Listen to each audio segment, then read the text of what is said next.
वंदे मातरम। दर्शक मित्रों, आप देख रहे हैं स्टार न्यूज नेटवर्क और मैं विजय का। आम आदमी पार्टी की प्रदेश महिला मोर्चा अध्यक्ष रेशमा पटेल को जूनागढ़ पुलिस ने गिरफ्तार कर लिया। आम आदमी प्रदेश महिला अध्यक्ष रेशमा पटेल, विसावदर पूर्वी तालुका अध्यक्ष महेंद्र डोबरिया, हितेश बगासिया, हरीश सावलिया समेत आम आदमी पार्टी के कार्यकर्ता को पुलिस ने सुबह 5 बजे गिरफ्तार कर लिया। आप नेता रेशमा पटेल ने कल विसावदर के पूर्व विधायक भूपत भवानी पर अपना गुस्सा जाहिर करते हुए कहा कि विसावदर विधानसभा की जनता को गद्दार भूपत भवानी जब बेसन में बीजेपी में शामिल हुए और तब से उनके ऊपर जूते फेंके गए।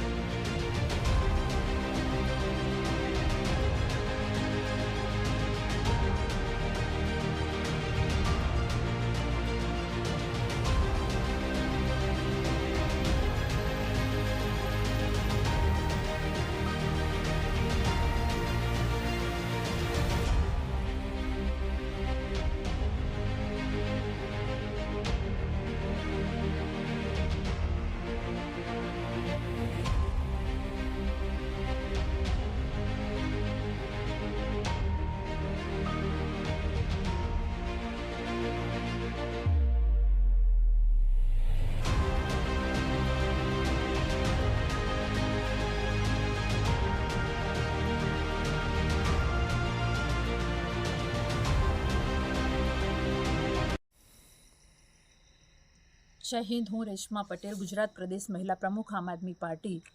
જણાવવા માંગુ છું કે સવારના 4:30 પોણા 5 વાગે હું મારા ઘરેથી ભેસાણ જવા માટે રવાના થઈ રહી હતી, તો અહીંયા મારા ઘરના ગેટ પાસેથી જ મને રોકી દેવામાં આવી છે અને સ્ટાફ આવી ગયો છે અને હજી પણ મને અહીંયા રસ્તામાં જ રોકી દેવામાં આવી છે અને સ્ટાફ આવે છે પછી જવા દઈ આવું કહી રહ્યા છે। એટલે મારે એટલું જ કહેવાનું છે કે અમે વિરોધ કરવા પણ નથી જઈ શકતા, અમે જૂતા મારવા પણ નથી જઈ શકતા। એટલું ચોક્કસ છે કે ભૂપતભાઈ ભાયાણી ઉપર જૂતા ફેંકાશે અને ચોક્કસ રીતે મજબૂતાઈથી અમે વિરોધ પ્રદર્શન કરીશું, કારણ કે વિસાવદર વિધાનસભાની જનતાનો જેણે દ્રોહ કર્યો છે, જેણે આમ આદમી પાર્ટીના કર્મનિષ્ઠ કાર્યકર્તાઓની મહેનત ઉપર પાણી ફેરવ્યું છે અને એની લાગણી દુભાવી છે, આવા ભૂપતભાઈ ભાયાણી ઉપર જૂતા 100% ફેંકાશે।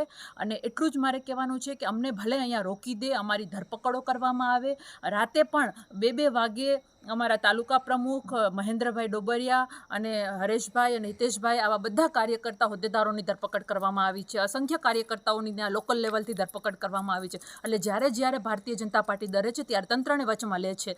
મારી પણ અહીંયા ધરપકડના ઈરાદે આ લોકો અહીંયા ગોઠવાઈ ગયા છે અને મને અહીંથી એક ડગલું આગળ નથી વધવા દેતા। એટલા માટે આ મેસેજ દ્વારા હું આ જે પરિસ્થિતિ છે તમારા સુધી પહોંચાડવાની કોશિશ કરું છું। ધન્યવાદ। આગળ જે પણ કાંઈ થશે હું આપના સુધી પહોંચાડીશ। ધન્યવાદ। आगे की जानकारी के लिए बने रहे, देखते रहे स्टार न्यूज नेटवर्क। जय हिंद, जय भारत।